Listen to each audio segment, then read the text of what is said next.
Hola, quiero felicitarte por haber tomado este gran paso de realizarte tu cirugía. Sé que fueron días de mucho miedo, de angustia, de ansiedad, pero bueno, ya estamos hoy acá. Quiero presentarte principalmente a Silvia, quien es la persona que va a estar encargada de tu proceso posoperatorio. Ella te va a estar escribiendo, no tengas pena ni miedo de escribirnos cualquier cosa que se te ocurre. Escríbenos todo el tiempo que sientes, qué pasa contigo. Si tienes alguna pregunta, no tengas miedo, que para eso estamos. Pasa muchas veces que las pacientes se operan, tienen muchas preguntas, pero cuando ven al doctor se bloquean y no le preguntan nada. Entonces ten una agendita y cuando llegues le voy a preguntar al doctor esto.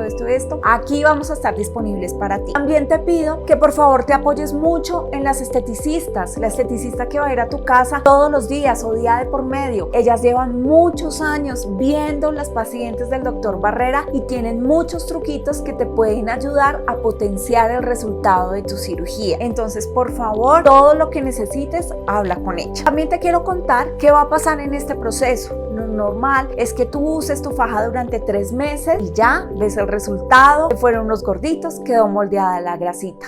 Sin embargo, también te quiero contar que pueden llegar a pasar algunas cosas que no podemos prever ni controlar en este momento. Por ejemplo, la grasa en los glúteos se puede reabsorber. Esto es algo que pasa en muy pocas pacientes, pero te lo digo porque puede pasar. Y ante esto, pues no hay ejercicios ni hay nada que en realidad podamos hacer. Tú puedes tener un flotador para cuando te vayas a sentar, sin embargo, esto no es necesario. La faja da el soporte necesario a los glúteos, así que no lo necesitas. Sin embargo, si te sientes más cómoda utilizando este flotador, lo puedes hacer. También te quiero contar que nos ha pasado cuando las pacientes son muy delgaditas y tienen las costillas salidas. Aquí siempre se van a marcar. Eso no lo podemos quitar porque tendríamos que quitar las costillas y esta es una cirugía que nosotros no realizamos. Siempre alrededor de las costillas se forma un poquitico de grasa. Eso depende mucho de la anatomía de cada paciente. La gran mayoría de personas pues tienen el abdomen plano, pero hay otras como yo que tenemos las costillas salidas, entonces siempre pues como que se ve esto aquí. Entonces, para que seas consciente de esto, el resultado de la cirugía depende mucho de tu cuerpo, de cómo reaccione a la cirugía. Entonces nosotros podemos sacar toda la grasita del cuerpo, pero también dependemos de saber si tu cuerpo va a recuperar esa grasa en el corto tiempo. Entonces esperamos que no sea así, que tu recuperación sea la ideal, pero para que sepas que hay un riesgo muy pequeñito de que eso pueda pasar. También tenemos que hablar de la flacidez y sobre todo de la flacidez de la espalda. Cuando hay bastante grasita en la espalda o en el abdomen, en cualquier lugar, la piel se estira, quitamos la grasita, pero puede llegar a quedar un poquito de flacidez. Normalmente la piel se recoge, se pega y todo está perfecto. Sin embargo, hay algunos casos donde se marcan arruguitas en la espalda y esas arruguitas pues no van a ser grasa, pueden llegar a ser piel. Todo esto te lo digo no para asustarte, sino para que seamos conscientes de que este proceso necesita de la cirugía que ya se realizó, de tu cuidado y también dependemos de cómo reaccione tu cuerpo a este procedimiento. Entonces, nuevamente te felicito, espero que todo te salga muy bien. Por favor, apóyate en todo nuestro equipo que vamos a estar aquí muy pendientes de prestarte el mejor servicio.